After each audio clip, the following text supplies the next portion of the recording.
साल 2026 की ये होली अपने साथ ग्रहण को लेकर आई है, जो कि भारत में भी साफ साफ रूप से नजर आएगा। दोस्तों, आज की ये वीडियो बड़ी ही खास और महत्वपूर्ण, साथ ही में थोड़ा सावधान करने वाली भी है, क्योंकि साल 2026 यानी कि वो साल जब रंगों का महापर्व होली एक ऐतिहासिक खगोलीय घटना का गवाह बनने जा रहा है। आप सबने बिल्कुल ठीक सुना, इस बार होली के रंगों के साथ आसमान में एक अजीब सी हलचल भी देखने को मिलेगी।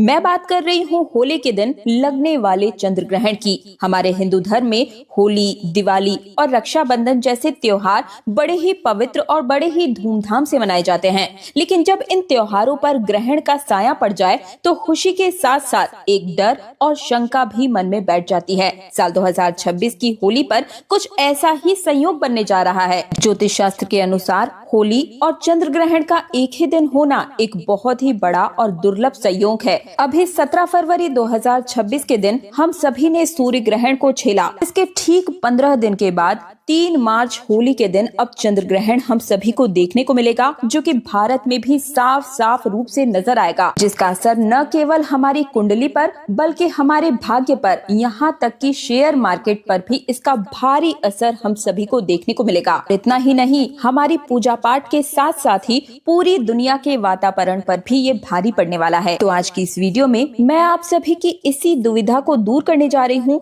जो कि इस वक्त आप सभी के मन में हलचल मचाए हुए है। जैसे कि होलिका दहन का सही समय क्या होगा, 2 मार्च को होली मनाए या फिर 3 मार्च को, रंगों वाली होली किस दिन खेली जाएगी और बरसाने में होली कब मनेगी, चंद्र ग्रहण भारत में किस समय पर दिखाई देगा और सूतक काल कब शुरू होगा और कब समाप्त होगा, इस दौरान क्या क्या सावधानियां बरतने की आवश्यकता है और हमारी कुंडली पर इसका कैसे असर पड़ेगा। और सबसे जरूरी बात, ग्रहण खत्म होने के बाद और होलिका दहन से पहले आपको कौन से काम जरूर करने चाहिए ताकि आपके परिवार पर कोई भी आंच ना आए। तो निवेदन है आपसे, आप सभी अपना सभी कार्य 15 मिनट के लिए साइड में रखकर इस वीडियो को पूरा अंत तक देख लीजिए, क्योंकि आज आपको होली 2026 का पूरा पंचांग, ज्योतिष का हाल और इस चंद्र ग्रहण का हमारी किस राशि पर क्या प्रभाव पड़ेगा, एक एक करके संपूर्ण जानकारी देती हूँ। चलिए सबसे पहले बात कर लेते हैं उस कंफ्यूजन की, जिस उलझन की वजह से हमारी तिथियों को लेकर मन में कंफ्यूजन बन जाता है। तो देखिए, हिंदू पंचांग की बात करें तो होली का त्योहार फागुन मास की पूर्णिमा तिथि को मनाया जाता है और साल 2026 में फागुन पूर्णिमा की जो तिथि है वो 2 मार्च की शाम को शुरू होकर 3 मार्च की शाम तक रहेगी। अब यहीं से सारा कंफ्यूजन शुरू होता है। आमतौर पर हम जिस दिन पूर्णिमा की शाम होती है उसी दिन होलिका दहन करते हैं, लेकिन साल 2026 में 3 मार्च की शाम को यानी कि पूर्णिमा की शाम के समय में आसमान में चंद्र ग्रहण लगेगा। और हमारे शास्त्रों की बात करें तो ये अटल नियम है कि ग्रहण काल में कोई भी शुभ कार्य या पूजा या अग्नि प्रज्वलित करना सख्त मना होता है। ग्रहण के समय किया गया होलिका दहन शुभ फल प्रदान नहीं करता है बल्कि दोष पैदा करता है। तो फिर होलिका दहन कब किया जाए? तो देखिए, ज्योतिष और पंचांग के अनुसार, जानकारों के अनुसार इसका सटीक हल ये निकलता है कि 3 मार्च की शाम को ग्रहण है, इसलिए साल 2026 में होलिका दहन 2 मार्च 2026 की रात को किया जाएगा। जी हाँ दोस्तों, तारीख को थोड़ा नोट कर लीजिएगा। होलिका दहन 3 तारीख को नहीं बल्कि 2 मार्च की मध्य रात्रि में होगा। लेकिन रुकिए, 2 मार्च को भी एक बाधा है और बाधा ये है कि 2 मार्च को शाम होते ही भद्रा लग जाएगी। तो आप तो जानते ही हैं कि भद्रा काल के दौरान होलिका दहन या कोई भी शुभ कार्य करना विनाश काल विपरीत बुद्धि जैसा माना जाता है। भद्रा में किया गया होलिका दहन परिवार, समाज और देश के लिए अशुभ होता है, इसलिए हमें भद्रा के खत्म होने का इंतजार करना पड़ेगा। तो साल 2026 में होलिका दहन का सबसे शुद्ध और सबसे शुभ मुहूर्त जो कि निकल कर सामने आ रहा है वो है 2 मार्च को देर रात यानी कि 3 मार्च की शुरुआत होने वाली जब होगी, रात के समय में 12:50 से लेकर रात को 2:02 तक रहेगा। ये वो समय है जब भद्रा की पुंछ होगी या भद्रा समाप्त हो चुकी होगी। ये लगभग 1 घंटा 12 मिनट का समय हमें मिल रहा है और आप इस समय में पूरी श्रद्धा और विधि विधान से होलिका दहन कर सकते हैं। इस समय अग्नि प्रज्वलित करना आपके घर से नकारात्मकता को जलाकर राख कर देता है। तो वीडियो में आगे मैं आप सभी को बताऊंगी कि इस बार रंगों वाली होली किस दिन खेली जाएगी, बरसाना में होली कब है, सूतक काल का सही समय क्या है और ग्रहण के दौरान गर्भवती महिलाओं को क्या सावधानी रखनी है। ये जानकारी बड़ी ही सूक्ष्म और महत्वपूर्ण है। लेकिन उससे पहले एक काम आप सभी को करना है। कमेंट सेक्शन में आप अपना नाम, स्थान और डेट ऑफ बर्थ लिख भेजिए, ताकि इस चंद्र ग्रहण के समय आपकी डेट ऑफ बर्थ के अनुसार राशि के अनुकूल क्या उपाय बनता पड़ेगा वो मैं आपको रिप्लाई के माध्यम से ही बता दूंगी। साथ ही साथ ओम सोमाय नमः भी जरूर ही लिखिएगा, ताकि इस चंद्र ग्रहण का कोई गलत प्रभाव आप पर ना पड़ पाए। साथ ही अगर मेरे चैनल पर मेरी आवाज को आप पहली बार सुन रहे हैं तो चैनल तीज त्योहार और धर्म को सब्सक्राइब करके पास वाले बेल आइकन को प्रेस करके रखिएगा और वीडियो को भी लाइक कर दीजिएगा, क्योंकि इस चैनल पर तीज त्योहारों से जुड़ी हुई संपूर्ण पूजा विधि, शुभ मुहूर्त और निजी जीवन से जुड़ी समस्याओं के समाधान के साथ साथ जड़ी बूटियों से जुड़ी संपूर्ण वीडियोस लेकर मैं हर रोज आपके सामने आती हूँ। चलिए अब बात कर लेते हैं उस खगोलीय घटना की जिससे हर कोई डरा हुआ है। चंद्र ग्रहण साल 2026 का वो पहला चंद्र ग्रहण है जो कि 3 मार्च 2026 मंगलवार के दिन लगने जा रहा है और इसके ठीक 15 दिन के पहले ही 17 फरवरी को सूर्य ग्रहण भी लगा था। ये कोई मामूली ग्रहण नहीं होता है। जब 15 दिन के अंतराल में 2 बड़े ग्रहण पड़ते हैं तो उसका गहन प्रभाव हम सभी के जीवन पर और हमारे देश पर भी पड़ता है। ये एक पूर्ण चंद्र ग्रहण होगा। इसका मतलब चंद्रमा पूरी तरह से पृथ्वी की छाया में आ जाएगा और लाल रंग में दिखाई देगा, जिसे कि ब्लड मून भी कहा जाता है। अब सबसे बड़ा सवाल ये पैदा होता है कि क्या ये ग्रहण भारत में दिखाई देगा और इसका समय क्या होगा। तो जी हाँ, ये ग्रहण बिल्कुल भारत में दिखाई देगा। भारत के अधिकांश हिस्सों से इसे देखा जा सकेगा। इसके पीछे एक शर्त है। शर्त ये है कि ये एक ग्रस्तोदय चंद्र ग्रहण होगा।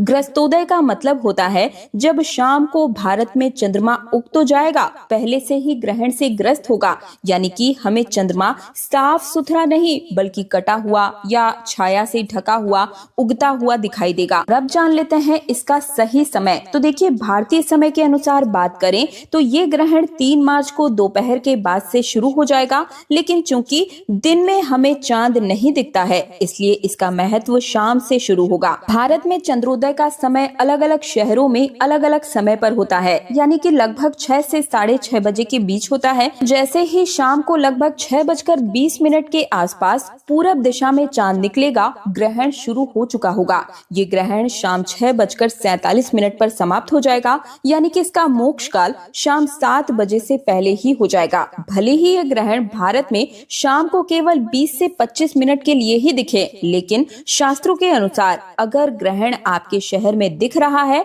तो इसका सूतक काल भी पूरी तरह से मान्य होगा। अब आते हैं सूतक काल के सही समय और सही जानकारी पर। तो बड़े ही ध्यान से सुनिएगा। देखिए, जब भी चंद्र ग्रहण लगता है तो सूतक काल पूरे 9 घंटे पहले से ही प्रारंभ हो जाता है और जब सूर्य ग्रहण लगता है तो सूतक काल 12 घंटे पहले से प्रारंभ होता है। तो चंद्र ग्रहण 9 घंटे पहले प्रारंभ होगा।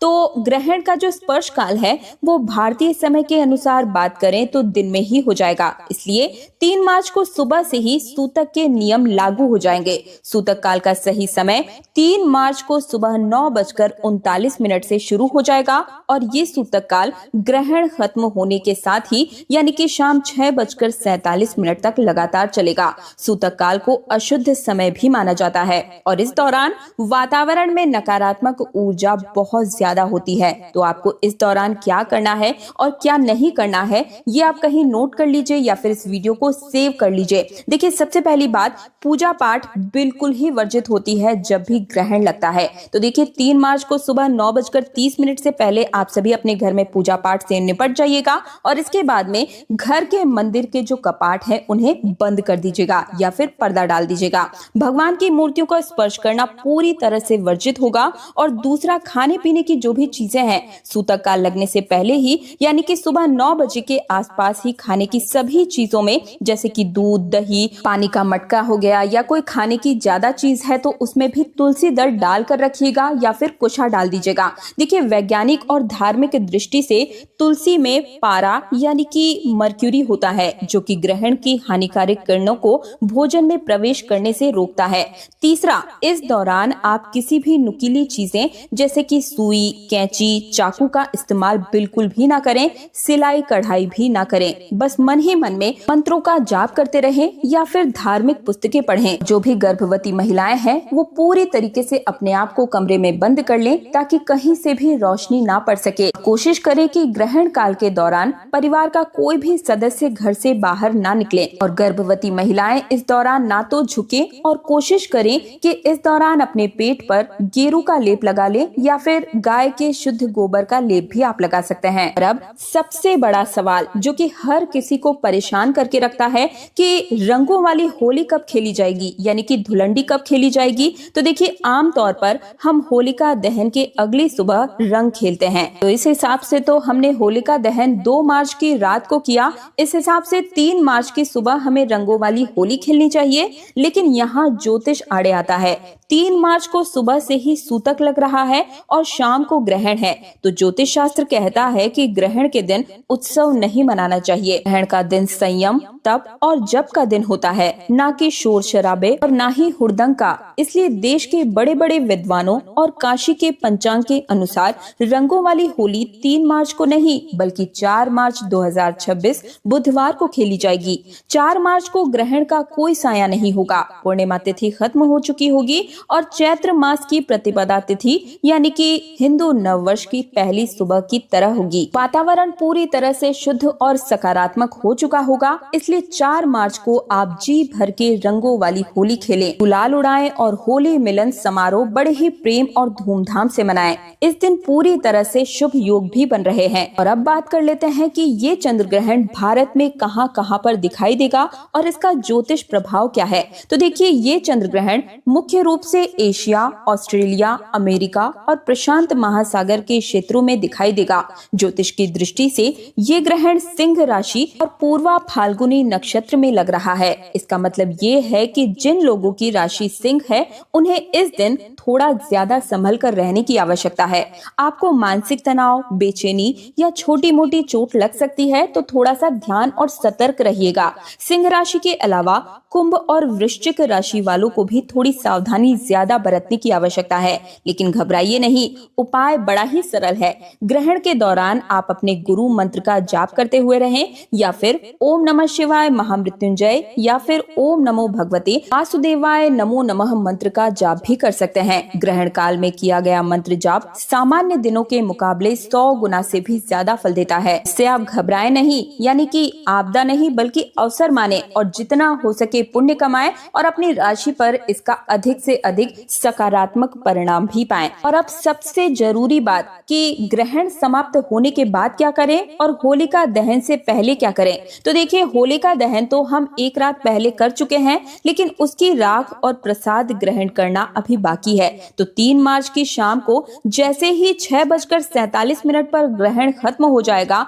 आपको कुछ नियम तो तुरंत ही मानने होंगे। जैसे कि जैसे ही ग्रहण समाप्त हो तुरंत स्नान करें, घर का शुद्धिकरण गंगा जल से करें, नमक का पोछा लगाएं, नहाने वाले जल में भी गंगा जल जरूर ही डालें और जो भी कपड़े पहने हुए हैं उन्हें दोबारा ना पहने, उन्हें अच्छे से धोकर सुखा लें। घर के मंदिर से लेकर मुख्य द्वार तक हर जगह का शुद्धिकरण करें। चंद्र ग्रहण के बाद किया गया दान सीधे हमारी कुंडली से चंद्र दोष को शांत करता है। क्योंकि ये होली का समय है, आप किसी गरीब व्यक्ति को, सफाई कर्मचारी को या ब्राह्मण को जितना हो सके सफेद वस्तुओं का दान करें। जैसे कि चावल हो गया, चीनी, दूध, सफेद मिठाइयाँ हो गई, चांदी का टुकड़ा या फिर सफेद कपड़ा भी आप दान कर सकते हैं। ये दान आपके घर में सुख शांति लेकर आएगा। और अब जान लेते हैं कि इसका किस राशि पर क्या प्रभाव पड़ेगा। तो देखिए, सबसे पहले बात करते हैं सिंह राशि की। तो देखिए, सिंह राशि के जातकों के लिए इस समय चंद्र ग्रहण का प्रभाव काफी लाभकारी भी साबित हो सकता है। और विशेष रूप से बात करें तो छात्रों के लिए ये समय प्रतियोगिता परीक्षाओं और अध्ययन में सफलता दिलाने वाला है।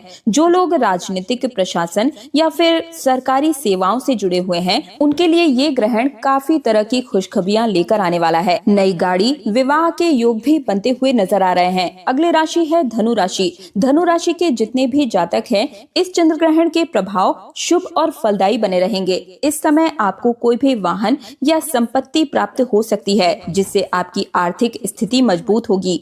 इसके अलावा दैनिक आय में भी वृद्धि के योग हैं और निवेश से भी अच्छा लाभ मिलने के संकेत मिल रहे हैं। अभी 15 दिन पहले जो सूर्य ग्रहण हम सभी ने देखा, उससे भी हमारी कुंडली पर काफी गहरा असर पड़ा है। आप सबने इसे नोटिस भी किया होगा कि इन 15 दिन के समय के बीच में क्या कुछ बदलाव आप सभी को देखने को मिल रहे हैं। तो अगली राशि की बात कर लेते हैं, मकर राशि की। मकर राशि के जितने भी जातक हैं, इस चंद्र ग्रहण के प्रभाव से इस समय आप सभी को बड़े ही शुभ फल प्राप्त होंगे। विदेश जाने के योग भी बन रहे हैं और अगर आप सरकारी नौकरी की तैयारी कर रहे हैं तो बहुत जल्द शुभ परिणाम आपको मिलने वाला है। विवाह के योग भी बनते हुए नजर आ रहे हैं। इसके अलावा आर्थिक स्थिति मजबूत होगी और धन का प्रवाह बढ़ेगा। इसके साथ ही आने वाले समय में आप सभी को समाज में मान सम्मान और प्रतिष्ठा की भी प्राप्ति होगी। कुल मिलाकर ये समय मकर राशि के जातकों के लिए कैरियर, धन और सामाजिक प्रतिष्ठा की दृष्टि से फलदायी रहेगा। दोस्तों, अगर आप अपनी डेट ऑफ बर्थ और स्थान के अनुकूल राशि का उपाय जानना चाहते हैं तो एक बार फिर से याद दिला दूं कि आप कमेंट सेक्शन में अपना नाम, स्थान, डेट ऑफ बर्थ, राशि लिख भेजिए ताकि आपके डेट ऑफ बर्थ के अनुकूल जो उपाय बनता पड़ेगा वो मैं आपको रिप्लाई में ही बता दूंगी। तो ये थी होली और ग्रहण से जुड़ी हुई संपूर्ण जानकारी। उम्मीद है कि अब आपके मन में किसी प्रकार का कोई डाउट, संदेह नहीं रहा होगा। फिर भी अगर कोई मन में संदेह है, कोई जानकारी जानना चाहते हैं तो कमेंट सेक्शन में पूछ लीजिएगा और चैनल से जुड़े रहिएगा। आने वाली वीडियो में बाकी के सभी राशियों का राशि का हाल मैं आप सभी को बताऊंगी, तो चैनल के साथ जुड़े रहिएगा। चैनल तीज त्योहार और धर्म को सब्सक्राइब करके पास वाला बेल आइकन को जरूर प्रेस कीजिएगा और जानकारी को हर हिंदू सनातनी भाई बहन के साथ शेयर ज्यादा से ज्यादा जरूर कीजिएगा। ये जिम्मेदारी मैं आप सभी को देकर जाती हूँ। तो मैं दिव्या आप सभी से आज्ञा चाहूंगी। हरे रामा हरे कृष्णा।